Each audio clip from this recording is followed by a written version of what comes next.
Dengan kematian si Pablo ini yang memang ngebuat akhirnya seluruh kartel di bawah pimpinan Pablo ini sebenarnya jadi liar karena kehilangan kepala gitu ya, kehilangan bos. Gitu. Pada kekalahan pertama inilah tim Kolombia ini mengalami krisis psikologi satu tim bisa dibilang. Yang menurut gue adalah sebuah kasus yang memperlihatkan dan mempertunjukkan seberapa ngerinya lo sebagai atlet dari Kolombia. Halo semuanya guys, kembali lagi sama gue Aldo di Detektif Aldo. Dan kali ini gue akan membawa kasus yang super duper menarik banget buat gue pribadi. Jadi semoga tertarik juga kalian untuk menonton video ini, karena video ini gue buat dengan sangat-sangat passion ya, karena kasusnya menarik banget buat gue pribadi ya, sekali lagi. Ini adalah kasus soal Andrés Escobar. Ini bagaimana dia tuh melakukan own goal di Piala Dunia 1994, di mana dia mewakili Kolombia ya. Tempatnya si Pablo Escobar lahir gitu kan. Dan ini menjadi menarik karena own goal dia akhirnya berujung menjadi sebuah hal yang tidak pernah dia sangka-sangka dan jadi mengerikan sekali. Bagaimana kasusnya gue akan bahas langsung aja biar cepet intronya. Dan jangan lupa untuk like, share, dan subscribe. Pastinya join membership gue kalau kalian mau support lebih jauh. Tapi kalau nggak, I still love you guys ya. Jadi santai aja, nonton, share itu juga udah sangat-sangat cukup buat gue. Tapi kalau mau lebih jauh dan mau tampil di anak emas di end screen, kalian bisa banget untuk join membership. Jangan lupa juga untuk follow gue di @rivaldosantosa, gue di Twitter dan Instagram. Kalian bisa DM di muka kasus yang menarik. And let's begin the case guys.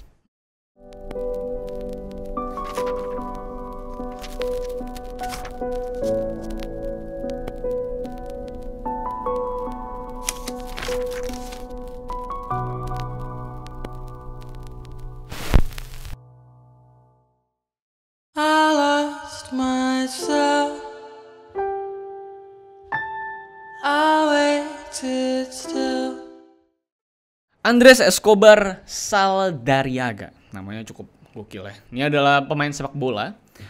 Dia itu lahir di tanggal 13 Maret 1967 di Medellin, Kolombia. Hometown dari Pablo Escobar. Nah, kalian udah mendengar namanya adalah Andrés Escobar, terus ada Pablo Escobar. Tenang, ini dua-duanya sebenarnya tidak berkaitan secara keluarga. Tapi kejadian-kejadiannya itu di tahun-tahun yang berdekatan sekali. Jadi akan ada hubungan dan akan gue bahas sedikit soal Pablo Escobar nanti. Nah, dia ini tumbuh di keluarga menengah. Dan dari kecil ini memang sudah suka banget yang namanya sepak bola. Dan dia juga bergabung di tim sepak bola sekolahnya untuk menyalurkan hobinya sebagai pesepak bola. Bapaknya itu adalah Dario Escobar, seorang banker yang membangun sebuah organisasi yang bergerak dalam bidang sepak bola, tapi non-profit organization atau tidak mencari keuntungan. Yang dimana organisasi ini dibuat sama Dario untuk memberikan kesempatan kepada para pesepak bola muda untuk bisa main bola secara resmi dan mendapatkan karir di sepak bola khususnya di Kolombia. Dibanding mereka itu main di jalanan dan akhirnya potensinya kebuang. Karena lagi-lagi benua Amerika itu banyak banget orang-orang yang suka sepak bola seperti Brazil dan segala macamnya dan melahirkan banyak pesepak bola handal di sana. Nah, kakaknya si Andrés Escobar ini juga adalah pemain sepak bola. Bahkan dia itu pernah satu tim dengan Andrés di Atlético Nacional, yaitu tim nasional daerah Medellin. Nah, tahun 1985 memang si Andrés ini baru memulai debutnya di Atlético Nacional. Dan dia menggunakan baju nomor 2 dengan sebutan El Caballero del Fútbol, alias The Gentleman of Football. Karena memang sifatnya yang begitu gentle atau lembut sekali sebagai pesepak bola. Tidak agresif gitu ya. Dan juga disebut The Immortal Number 2. Karena memang dia tuh kuat dan strong banget gitu di posisi backnya. Karena memang Andrés ini berperan sebagai back semasa karir sepak bolanya. Dan menolong tim nasional Kolombia untuk menang bahkan di Copa Libertadores di tahun 1989. Yang debut membela tim nasionalnya itu dimulai pada tahun 1988. Lalu dia sempat main juga di Piala Dunia 1990 yang berakhir kalah di 16 besar lawan Kamerun dengan posisi skor 2-1. Dan setelah Piala Dunia 1990, dia itu dipanggil buat ngebela Kolombia di Copa America 1991 dan bertanding sebanyak 7 kali di sana. Lalu baru dia dipanggil pada Piala Dunia 1994. Walaupun yang unik adalah pada Piala Dunia 1994 dia itu sebenarnya nggak ikut kualifikasi dan segala macam. Tapi tiba-tiba memang langsung dipanggil aja setelah Kolombia nembus untuk masuk ke Piala Dunia di tahun 1994. Karena memang potensinya yang gokil abis gitu ya. Dan Piala Dunia 1994 inilah yang menjadi salah satu Piala Dunia terkelam bagi Kolombia dan juga dunia yang berhubungan langsung dengan orang yang kita bahas, yaitu adalah Andrés Escobar. Nah, ada sebuah kejadian krusial sebelum World Cup 1994 yang berhubungan dengan si kasusnya Andres Escobar yang lagi kita bahas ini, yaitu matinya Pablo, raja kartel Medellin di tahun 1993. Yang kalau kalian nonton Narcos, kalian sudah familiar bagaimana Pablo itu di hunt down ya sama polisi di Kolombia. Dengan kematian si Pablo ini yang memang ngebuat akhirnya seluruh kartel di bawah pimpinan Pablo ini sebenarnya jadi liar karena kehilangan kepala gitu ya, kehilangan bos. Jadi menjadi momen di mana kriminal di Kolombia itu justru semakin gila dengan tingkat kekerasan yang juga semakin meningkat. Jadi semakin mengerikan gitu. Karena walaupun Pablo itu juga sakit gitu ya, tapi setidaknya siapapun yang mau bertindak ilegal di luar narkoba, setidaknya mereka tuh harus meminta persetujuan dulu ke si Pablo. Tapi kini setelah Pablo itu nggak ada, ya makin gila karena Tuhannya udah hilang gitu. Karena rulesnya, absolute powernya udah nggak ada. Nah di sisi lain Pablo juga cinta banget sama sepak bola kan. Bahkan lu kalau tahu sejarahnya bahwa Pablo itu yang punya Atletico Nacional semasa dia hidup. Jadi tempatnya si Andres Escobar dan kakaknya itu ada di timnya si Pablo Escobar. Karena Pablo tuh suka banget sepak bola dan makanya dia punya tim sepak bola dan ngebiayain si Atletico Nacional. Dan memang menjadi kendaraan juga pada saat itu untuk dia itu akhirnya mencalonkan diri ke badan legislatif walaupun gagal ya. Sehingga memang si Pablo ini karena kecintaan dengan sepak bola, dia tuh menjaga banget soal sepak bola di Kolombia khususnya di daerah dia, Medellin, untuk tetap damai dan juga bisa maju terus, makanya dia support semuanya. Nah, kembali lagi ke soal Piala Dunia 1994. Andres Escobar ini ikut berpartisipasi dan membela Kolombia yang pada saat itu Andres ini baru sekitar 27 tahun lah, masih muda banget dan baru aja nerima tawaran bahkan untuk main di AC Milan sebagai back. Jadi AC Milan lo tahu ya, itu kan lahirnya Kakak, Ronaldo main di sana semua tuh. Ronaldinho gitu kan sempat main di sana tuh.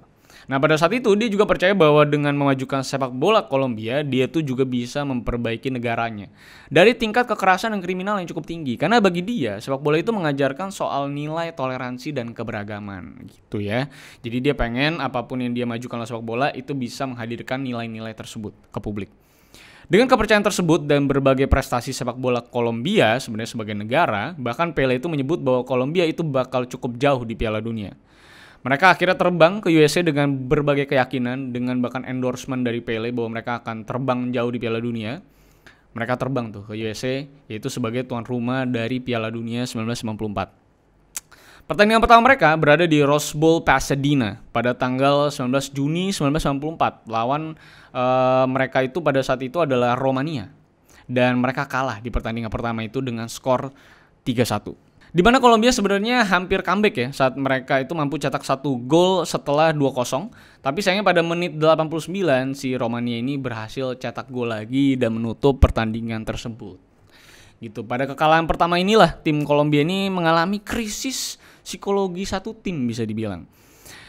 Bukan karena kalah, kalau tim lain kan psikologisnya kena karena kalah mungkin ya jadi mentalnya down gitu ya. Kayak kita ikut lomba terus kita kalah kan kadang kita ngedown gitu ya. Berarti musuh kita tuh lebih jago gitu. Tapi mereka Kolombia tuh bukan karena kalahnya.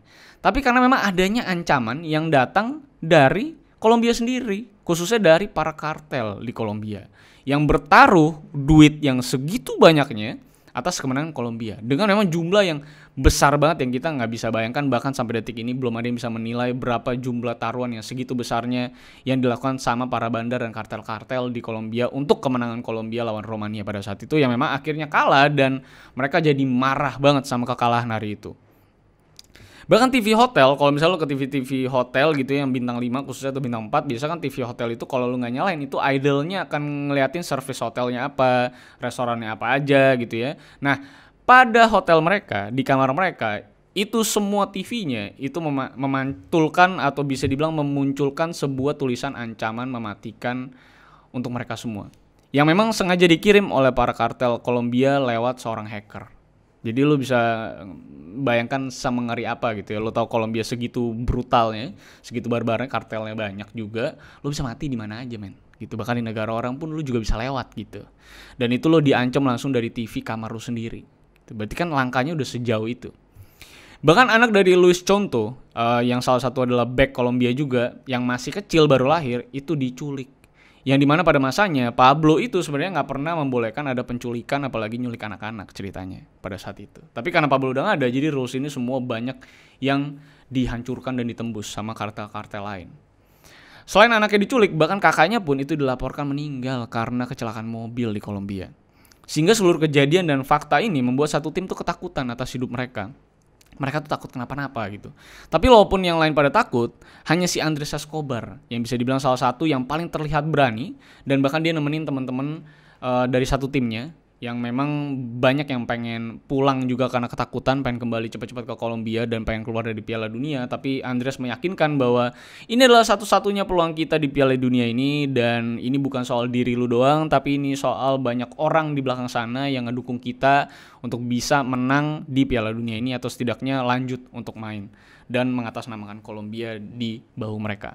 Kira-kira itu yang Andres sampaikan, dan akhirnya timnya menerima dan mereka lagi kembali semangat dengan kata-kata Andres Escobar. Dan setelah kejadian itu pun tim Kolombia kembali mempersiapkan untuk mereka pertandingan kedua lawan tuan rumah di stadium yang sama. Walaupun secara psikologis mereka tuh sebenarnya ketakutan banget ya. Tapi data statistik itu cukup memihak Kolombia karena selama friendly match lawan USA, mereka tuh selalu berhasil menang lawan USA tanpa perlawanan yang terlalu sengit dari USA. Nah, di tengah tim Kolombia mempersiapkan pertandingan kedua mereka, tim Kolombia terus mengalami ketegangan karena di Kolombia juga ternyata lagi rusuh-rusuhnya. Orang di US lagi Piala Dunia gitu, lagi seru-seru gitu kan, di Kolombia mah rusuh tetap gitu karena kartel-kartel ini pada kurang aktivitas mungkin gitu ya, kurang kegiatan gitu, udah terlalu kaya jadi dia ngerusuh juga gitu, banyak kerusuhan di Kolombia. Khususnya di daerah Medellin yang memang adalah hometownnya dari si Pablo, karena memang juga pasca kehilangan Pablo Escobar. Jadi udah brutal banget di sana. Nah, bahkan manajer mereka si Maturana itu sempat nangis ke satu tim ya, karena memang dia tuh cukup depresi gitu sebagai manajer, dan dia juga sekaligus mendapatkan ancaman-ancaman mematikan lainnya dari para orang-orang yang bisa dibilang black hand gitu atau god hand gitu. Dan bahkan si Maturana diminta untuk tidak memasukkan Barabas yang adalah salah satu key player pemain tengah dari Kolombia.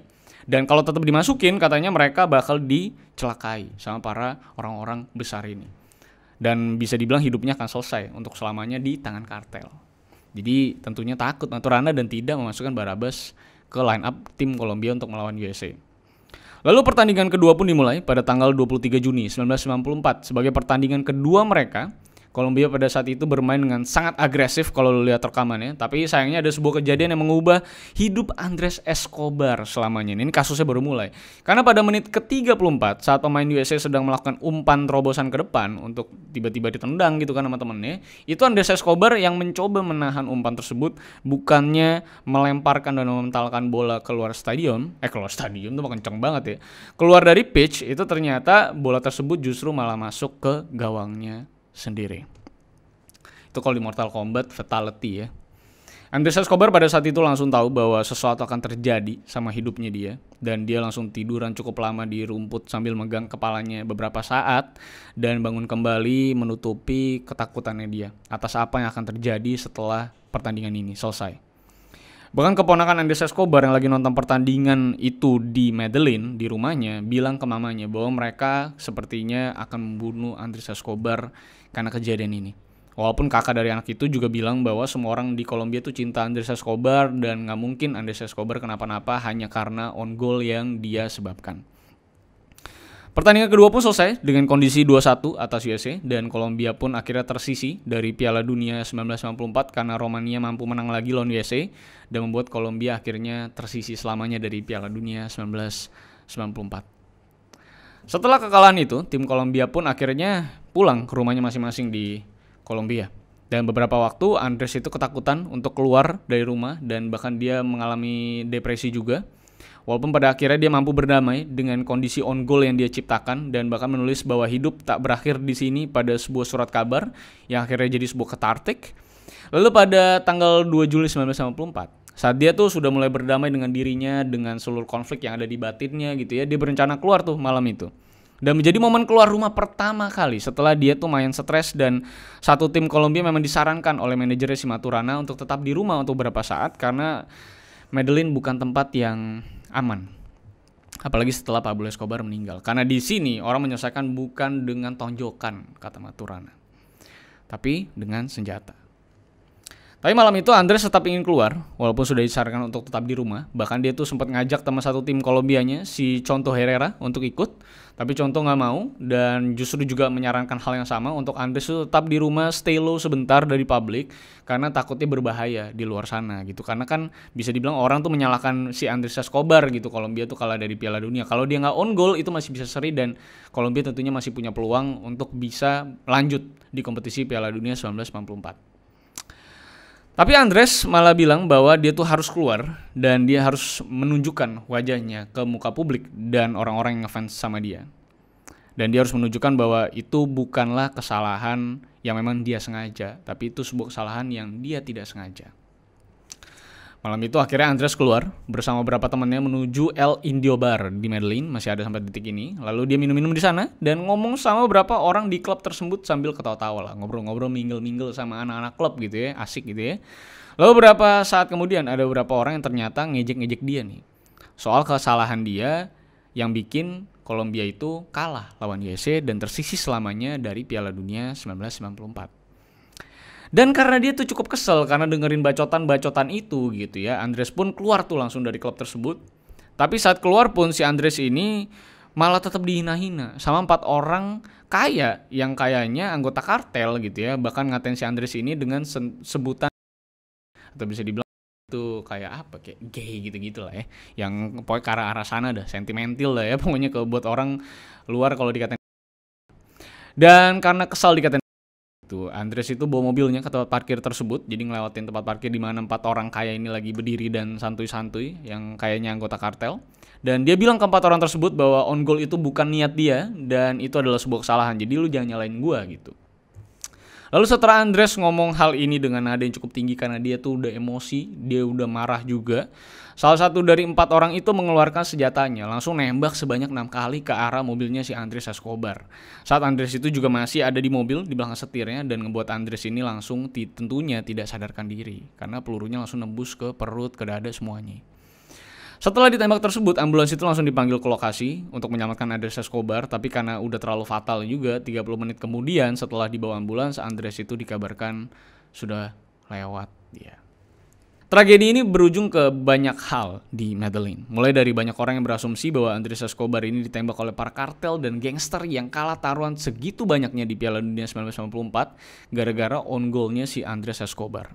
Karena secara statistik, Kolombia itu tentu harusnya bisa menang dari USA. Tapi karena Andres Escobar ini yang namanya on goal, jadinya statistik itu runtuh. Dan tentunya kan banyak banget yang ngedrop duit segitu banyaknya karena yakin Kolombia menang, tapi ternyata kalah. Itulah yang menjadi asumsi publik bahwa kayaknya gangster pada marah-marah nih sama Andres Escobar karena kehilangan duit banyak. Makanya akhirnya di-endor gitu. Lalu kejadian ini pun akhirnya diinvestigasi oleh polisi karena tentunya tekanan publik karena dia pemain bola dan salah satu pemain bola favorit juga, bahkan namanya udah mulai cukup besar karena mau masuk ke AC Milan juga. Lalu saat proses investigasi ini berjalan, muncullah 2 saksi yang memberikan nomor plat dari para pelaku penembakan tersebut yang berhasil kabur di malam itu. Dan setelah dicek nomor plat tersebut, muncullah nama Gayon Brothers sebagai pemilik dari kendaraan tersebut yang adalah anggota kartel besar di bawah naungan Pablo pada masanya. Dan sekarang beroperasi sendiri yang bernama Pedro dan Juan Galon, yang akhirnya bergabung tuh ke Los Pepes yang adalah grup kartel musuh bebuyutannya Pablo pada saat itu. Lalu ternyata saat Galon Brothers ini coba diinterogasi oleh polisi, keduanya diketahui menyogok jaksa penuntut umum. Jadi dia ke kantor kejaksaan, lalu dia ngasih sogokan sekitar 3 juta US dollar. Goks, ini 3 juta US dollar bisa beli bakso sampai umur lu 75 lah gitu ya, supply bakso seumur hidup gitu. Dan dia menyogok 3 juta US dollar ini supaya para jaksa ini nantinya itu bisa berfokus untuk menuntut salah satu bodyguard dari Galon Brothers yang hadir pada malam penembakan tersebut yang bernama Humberto Castro Munoz, yang langsung mengakui penembakan tersebut dan divonis 43 tahun penjara dan bebas setelah 11 tahun dinilai berkelakuan baik. Yang dimana sebenarnya bodyguard itu atau si Castro ini sebenarnya belum tentu nembak pada malam itu, tapi dia mengakui karena memang yang nyuruh bosnya gitu. Dan memang sengaja dikorbankan oleh bosnya. Dan dia tentunya sebagai anak buah yang solid pada saat itu, kartel itu solid gitu kan, tentunya mau mengakui dan mencoba menggendong beban seluruh kelakuan dari bosnya. Dan Galon Brothers sebagai bosnya tidak pernah dihukum karena kejadian Andres Escobar ini. Sampai detik ini peristiwa Andres Escobar ini masih menjadi polemik, apakah memang gegara kartel yang kalah taruhan atau karena memang Galon Brothers yang gak suka direndahin sama orang apalagi diajak debat. Tidak terkecuali Andres Escobar. Dan pada malam itu Andres bisa dibilang sudah salah langkah dengan berani ngajak debat Galon Brothers yang terkenal dengan arogansi mereka. Karena ternyata banyak anak buahnya yang bilang bahwa Galon Brothers itu paling gak suka dibentak, paling tidak suka diajak debat, apalagi di ngomongin dengan nada tinggi, karena harusnya dia tuh dihormati sekali gitu.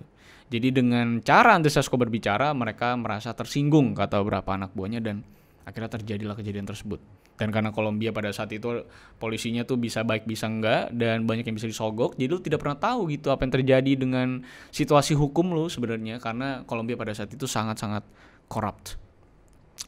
Walau begitu, kematian Andres ini menjadi sebuah kampanye atas bola atau sepak bola yang mempersatukan publik Kolombia untuk lebih bersatu berjuang dalam dunia olahraga, khususnya sepak bola. Walaupun ternyata kematiannya sebenarnya tidak menghentikan beberapa ancaman mematikan lainnya terhadap beberapa pemain sepak bola Kolombia lainnya, seperti Carlos Sanchez yang diancam juga pada Piala Dunia 2018 saat kalah lawan Jepang di Rusia.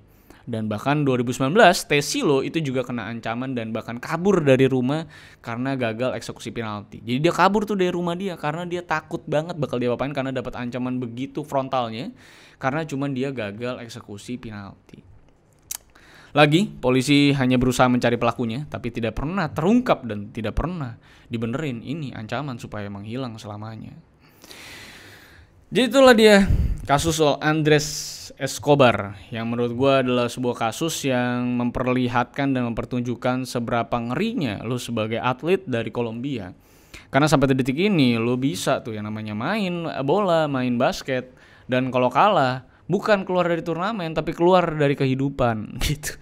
Jadi memang sangat mengerikan ya untuk bisa bermain atas Kolombia ya, karena kesalahan-kesalahan itu jadi mengerikan, dan dengan lu ditakutkan dengan sebuah kesalahan yang minor, ini membuat performa lu sebagai atlet tentunya jadi turun, karena lu selalu akan berhati-hati dalam setiap manuver dan gerakan lu dalam setiap permainan. Dan itu yang terjadi sama Kolombia bisa dibilang, karena yang ngeri-ngeri. Ya gue bilang sih para atlet sepak bola di Kolombia itu adalah pejuang-pejuang keras ya, yang berani melawan sebuah arus dan kekuasaan gitu yang menaungi dan mengerikan gitu. Jadi karena inilah banyak orang-orang yang lebih suka era-eranya Pablo Escobar. Walaupun tidak pernah bisa dibenarkan apa yang dilakukan sama Pablo saat ngebom dan segala macam, tapi orang banyak yang beranggapan bahwa saat ada Pablo rasanya semua masih lebih terkontrol. Dan bahkan kalau ngomongin kartel, sekarang Kolombia udah gak gitu gede, bahkan udah jadi kayak daerah konsumen dari kartel Meksiko, padahal dulu mereka adalah rajanya kartel gitu. So itu aja bisa gue sampaikan. Kalau mungkin nanti gue tertarik untuk ngebahas kartel-kartel Kolombia gitu, mungkin nanti gue akan bahas ke kalian, atau bagaimana transfer sistem transisi dari Kolombia ke Meksiko, itu juga seru untuk dibahas sebenarnya, tapi nanti di lain waktu ya kalau kalian suka ya. Mulut gue udah belibet nih. Tapi udah, itu aja bisa gue sampaikan soal Andres Escobar. Semoga ini menjadi sebuah video yang cukup menginspirasi kalian bagaimana para pejuang sepak bola di Kolombia bukan hanya sekedar atlet, tapi kayak warrior gitu ya, karena berani disikat kartel gitu. So itu aja yang bisa gue sampaikan. Silahkan like, share, dan subscribe kalau kalian suka dengan video kali ini. Silahkan juga untuk follow gue di @rivaldosantosa, gue di Twitter dan Instagram. Kalian bisa DM gue kasih yang menarik, nanti gue bawakan kalau memang menarik buat gue pribadi. So see you di kasus-kasus selanjutnya, karena masih banyak kasus-kasus menarik yang ada di dunia ini yang bisa kita kupas dan kita bahas selanjutnya. So see you on the next case, guys. I lost myself. I waited still for a glimmer to arrive. I know